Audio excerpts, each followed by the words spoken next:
여러분 반갑습니다. 유시아이씨입니다. 드디어 제 손에 250cl가 도착했습니다. 장르는 아메리칸 크루즈 스타일의 오토바이고요. CC는 250cc입니다. 일단 우리나라에 지금 딱 한 대가 있고요. 검사 차량이라서 검사가 끝나고 제가 바로 제일 먼저 구매를 하게 되었습니다. 구매한 동기는 다른 게 아닙니다. 이 오토바이가 사실 저도 잘 모르고 구매하시려고 하시는 고객분들도 아마 잘 모를 겁니다. 그래서 그 잘 모르는 부분들을 제가 제일 먼저 타보고 좋은 점과 나쁜 점, 이 어떤 게 있을까를 설명해 드리기 위해서 이렇게 구매를 하게 되었습니다. 이 차량 같은 경우는 전량 다 사전 예약으로 판매가 이루어질 거고요. 왜 이렇게 사전 예약으로 하냐면 사실 금액을 많이 낮추기 위해서 대리점에서 보통 이렇게 오토바이를 구매를 하는 경우가 많은데, 대리점에서 오토바이를 구매를 하게 되면 금액이 올라갑니다. 왜냐면 많은 돈을 투자해서, 말 그대로 투자잖아요. 투자해서 이윤을 남기기 위해서 대리점에서 올해 이거 몇 대 정도 구매하실 겁니까? 라고 물어보면 대리점에서 저는 10대요 뭐 20대요 이렇게 해서 구매를 하게 되는데, 그 보통 구매를 하게 되면 마진이라는 게 있어야 되잖아요. 그러면 그 마진 때문에 진입장벽이 높아지는 경우가 생깁니다. 제품은 좋은데 진입장벽이 높으면 고객분들이 이게 살까 말까 고민하게 되잖아요. 그래서 진입장벽이 낮게끔 최소한의 마진으로 판매할 수 있게끔 하기 위해서 이렇게 사전 예약으로 전량 다 진행을 하게 이렇게 총판하고 조율을 해서 이런 식으로 지금 489만 원이란 가격이 나오게 되었습니다. 489만 원이란 가격도 높다고 생각하시는 분들도 계시겠지만 저의 기준에서는 그 정도면 충분한 메리트가 있다고 봅니다. 왜냐하면 125 스쿠터 같은 경우에도 보통 뭐 일본 메이커들 중에서는 대부분 다 400만 원 중후반을 다 하고 있거든요. 그 부분에서 봐서는 250cc인데도 불구하고 이 정도 금액이면 저는 상당히 합리적이라고 생각해서 이 금액으로 유지를 할 수 있도록 메이커에다가 설득을 해서 지금 이 금액이 나온 겁니다. 일단 이 금액이나 이런 것들 떠나서 앞으로는 다 이 전량 다 사전 예약으로 갈 거고요. 만약에 판매가 많이 되고 하면 그때는 금액도 살짝 오르고 대리점에서 많이 구매를 해서 바로바로 구매할 수 있게끔 이렇게 만들 수는 있는데, 아직까지는 많이 생소한 메이커잖아요. 유럽과 일본 같은 경우에는 인기가 많지만 아직까지 우리나라에서는 일종의 잘 모르는 메이커로 자리 잡고 있기 때문에 조금이라도 고객분들이 이 메이커에 대해서 알려면 많이 타야 되잖아요. 많이 타려면 어떻게 하면 됩니까? 당연히 그냥 가격 진입 장벽이 낮아야 된다고 생각하기 때문에 오랜 시간 설득 끝에 이렇게 진행할 수밖에 없었다는 점 양해를 부탁드리고요. 만약에 나는 못 기다리겠다, 나 성격 급해서 절대 못 기다린다 라고 하시는 분들은 바로바로 살 수 있는 그런 메이커를 선택해서 구매하시면 되고요. 나는 이 정도 금액이면 충분히 내 나름대로의 기준에서는 괜찮아 라고 하시는 분들은 시간이 좀 걸리더라도 기다렸다가 이렇게 사전 예약으로 구매하시면 될 것 같습니다. 일단 서론이 많이 길었습니다. 제일 먼저는 이 오토바이를 가지고 제가 항상 하는 것 중에 하나죠. 1리터 연비 측정을 한번 해보려고 오늘 이렇게 카메라를 켰습니다. 1리터 연비를 하기 위해서 일단 기름 탱크 안에 있는 연료를 다 뺐습니다. 일단 확인시켜 드릴게요. 안에 기름이 없다는 것을 확인시켜 드리기 위해서 시동을 한번 켜 보겠습니다. 아예 시동 자체가 안 걸립니다. 그래서 기름을 한번 1리터를 넣어 보겠습니다. 자, 이게 1리터인지 2리터인지 1.5리터인지 어찌합니까? 요 보시면 1리터 딱 1리터만 들어가는 연료통이고요. 요 눈금에 맞게끔 딱 1리터 눈금에 맞게끔 꽉 채웠습니다. 근데 색깔이 좀 다르죠. 이게 바로 고급류입니다. 보시면 옥탄가 95 이상을 넣는 게 좋다고 해서 일단 95 이상이 우리나라에서는 고급 휘발유다 보니까 고급 휘발유로 한번 테스트를 해보겠습니다. 한번 넣고 실연비가 과연 얼만큼 나올지 기름을 넣고 대부분 다 일정한 속도로 해서 타는 것들로 많이 테스트를 하는데, 저는 그냥 우리가 일상적으로 탔을 때 몇 킬로를 탈 수 있는지 속도도 많이 낼 거고요. 또 속도가 못 내는 구간에서는 속도를 안 내고 타보도록 하겠습니다. 최고속이 얼마나 나오는지도 한번 테스트를 해보도록 하겠습니다. 일단 기름이 아였기 때문에 에어펌프에다가 기름을 넣고 한번 시동을 걸어 보겠습니다. 걸리죠? 걸리기 때문에 이제 바로 출발해 보도록 하겠습니다. 그럼 또 영상 끝나고 나서 또 찾아뵙도록 하겠습니다. 바로 출발!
으이씨, 바보. 에이, 다 흘렸다.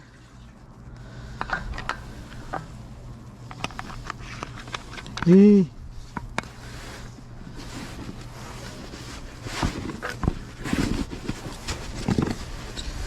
와, 가수 설렁나.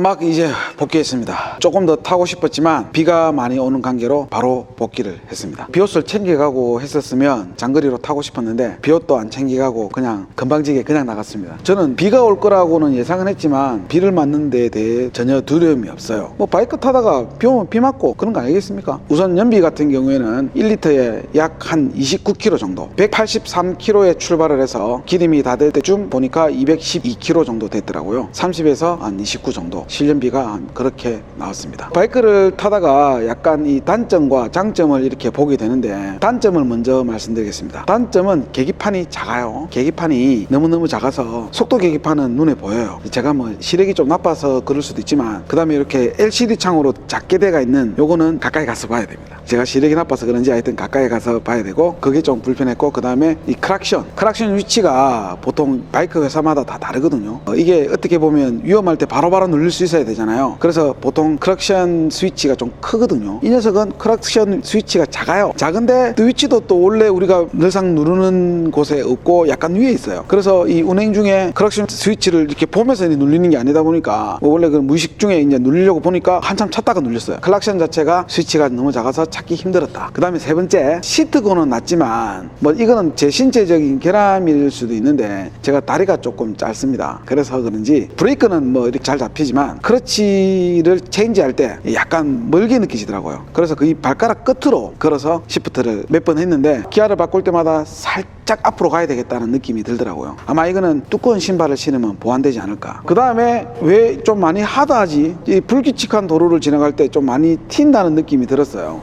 이게 제가 출발할 때 공기압을 체크를 안 하고 출발을 했는데 역시나 이렇게 공기압이 많이 들어가 있더라고요. 과하게 많이 들어가 있으면 보통 이렇게 차가 많이 튀거든요. 쇼바에서 잡아주긴 잡아주는데 밖에서 튄다는 느낌이 들더라고요. 일정한 공기압을 넣고 이런 것들은 바로 잡아서 다시 한 번 더 타보도록 하겠습니다. 신호 대기 시 양발이 완전 착지돼서 뒤꿈치까지 딱 대이는 그런 느낌을 사실 바이크를 타면서 처음 느껴봤거든요.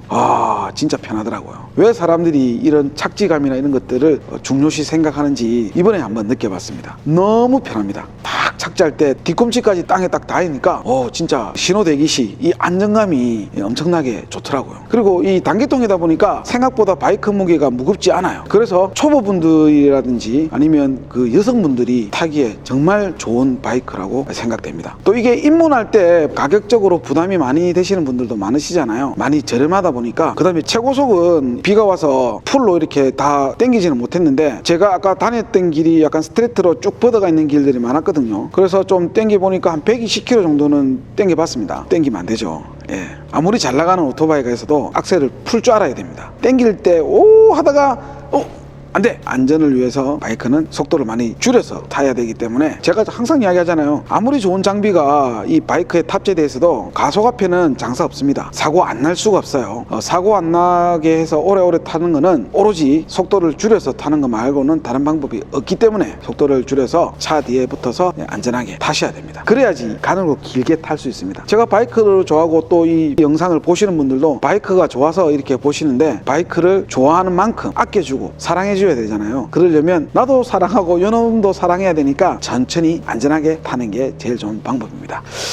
브레이크 성능이 생각보다 너무 좋았어요. 그냥 어느 정도 속도를 내고 브레이크를 딱 잡는데, 내가 브레이크를 잡아서 써야 될 위치에 정확하게 잘 썼고요. 복귀할 때는 비가 와서 속도를 많이 내지는 않았지만 비 오는 날에도 브레이크를 잡을 때 ABS라든지 이런 것들이 잘 터져서 브레이크를 안정성 있게 잘 잡아주더라고요. 여기서 ABS 브레이크가 있다고 해서 브레이크가 더 잘 잡히고 이런 게 아닙니다. ABS 브레이크는 제동 구간이 더 짧아지는 게 아니고 오히려 더 ABS 브레이크는 제동 구간이 좀 더 길어집니다. 왜냐면 일반적으로 그냥 일반 브레이크는 디스크를 잡고 그냥 딱 이렇게 쭉 가거든요. 여기서 속도를 막 내고 브레이크를 팍 잡았을 때 갑자기 그 속도에 의해서 브레이크를 강하게 딱 잡아버리면 타이어가 잠깁니다. 브레이크가 이렇게 잡고 있기 때문에 타이어가 잠겨요. 그러면 타이어 접지력에 의해서 쭉 미끌리다가 쏙 자빠져지거든요. ABS 브레이크는 이게 한 번 잡아주는 게 아니고 여러 번 잡아줘요. 그래서 타이어가 잠기지 않게, 타이어가 이 브레이크에 의해서 락이 되지 않게 만드는 게 ABS 브레이크입니다. 안정성에서는 ABS 브레이크가 훨씬 더 좋아요. 왜냐하면 락이 안 되니까. 그 제동 구간을 짧게 하려면 천천히 가는 거 말고는 없어요. 자, 그 다음에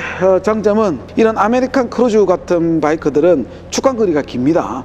그래서 코너 들어갈 때 약간 미리 들어가야 돼요. 왜냐하면 길기 때문에. 근데 김에도 불구하고 이 친구 같은 경우에는 코너를 들어갔다가 탈출하는 데까지 안정성 있게 잘 들어가더라고요. 어차피 아메리칸 크루즈 타입은 코너용 오토바이가 아닌데도 불구하고 잘 들어갔다가 탈출하는 게 너무 네이키드 타는 느낌이 들 정도로 잘 들어갔다가 잘 빠져나오더라고요. 예전에는 사기통 바이크의 사운드 소리를 되게 좋아했거든요. 이걸 계속 듣다 보니까 오히려 더 옛날에 타던 단기통 바이크의 사운드를 찾게 되더라고요. 사기통 바이크 같은 경우는 피스톤 자체가 4개다 보니까 소리가 약간 좀 웅장한 소리가 납니다. 근데 단기통 바이크는 약간 촐싹거리는 소리가 나요. 다다다다다다. 오토바이를 타면서 약간 뒤에서 깃방망이를 탁 때리는 그 단기통 소리가 너무 매력적이더라고요. 오늘은 일단 실연비 테스트를 했고요. 그 다음에 장거리를 갔을 때 장점과 단점을 한번 영상을 찍어서 다음 편에 보내드리도록 하겠습니다. 그럼 다음에 또 다른 영상으로 찾아뵙도록 하겠습니다.